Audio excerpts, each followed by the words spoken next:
Hi guys, welcome back to Origami Twist. My name's Jen, and in today's video, we're going to talk about my top 6 picks for paper crafting excellence.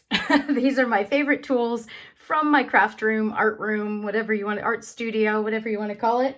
And I highly recommend that you introduce these into your crafting as well.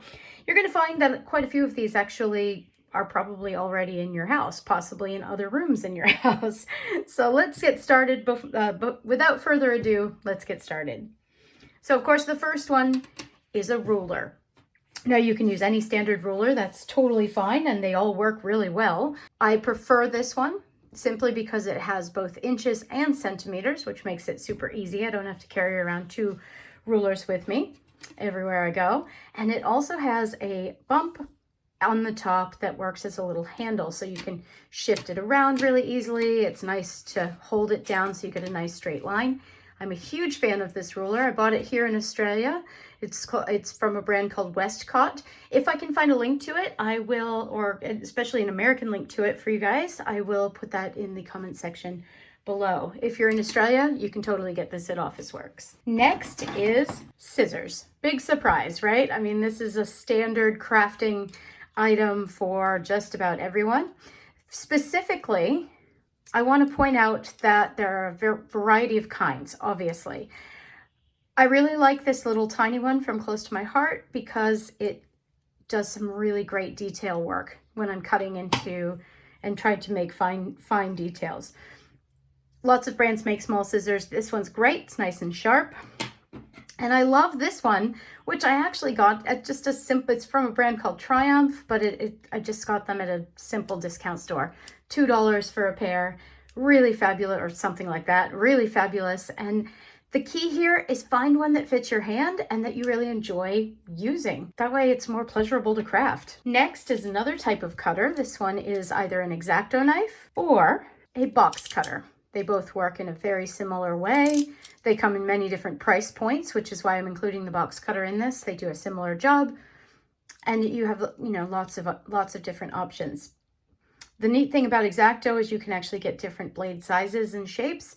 The neat thing about a box cutter is it has a retractable blade, so it's nice and safe if you're bringing it, say, to a crop or to some sort of, if you're traveling with it, that sort of thing. Okay, the next one is yet another cutter, but a different type.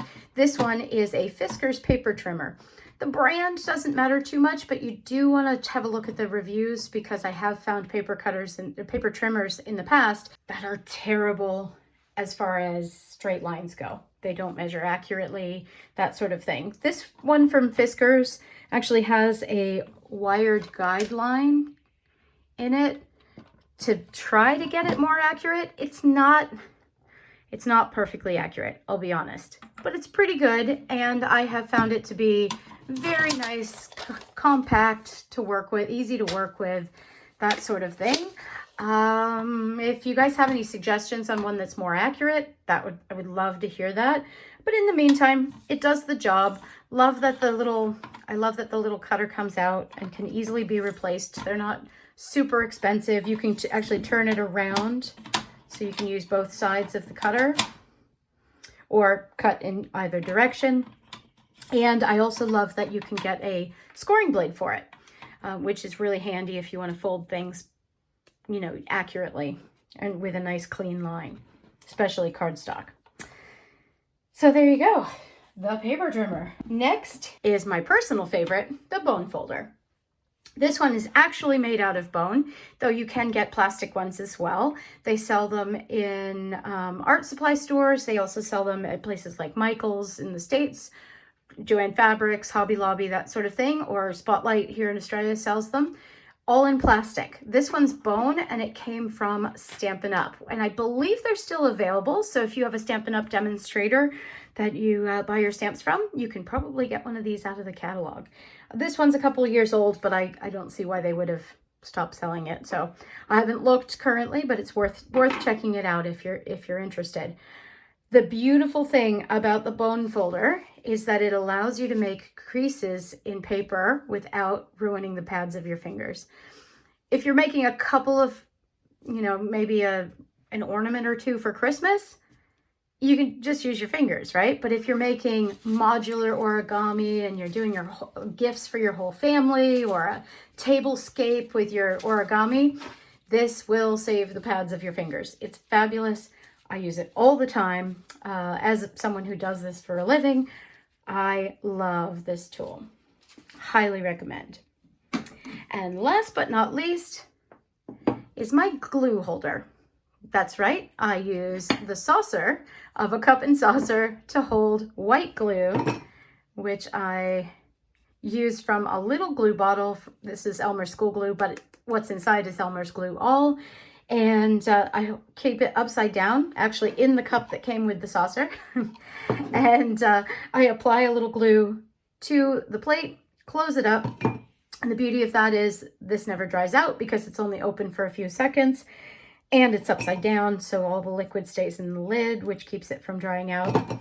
And the beauty is you can use this in so many ways to apply glue to paper. So you can use a brush, you can use Q-tips, you can use your fingers. And as you will see in my word bead video, which I'll put in the upper right-hand corner. It may have been posted already or it may be coming, but either way, it's already filmed. So either way, once it's up, I'll put it in that corner so you can go check it out. But what I do is I just drag the paper through, you know, wipe off the back on the edge of the saucer and then roll the paper up, which I'll talk more about in that video. But this is one of my favorite things. You can just let the glue dry on there, let it stack right up, and then crack it off when, when it gets really high, and then do it again. So handy. You don't make a mess, you know, etc. You get the idea. One of my favorite tools in my craft room, along with the bone folder.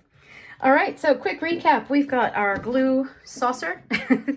We've got the bone folder, the ruler, X-Acto knife or box cutter for more accurate cutting, scissors, and of course, my paper trimmer. My favorite paper crafting tools in my craft room. I hope you guys have a great day. We'll talk to you soon. And please subscribe if you like videos like this or paper crafting tutorials. I have tons of videos on the channel, and feel free to check them all out. Let me know if you have any questions, and we'll see you again soon for another video. Take care, guys. Bye-bye.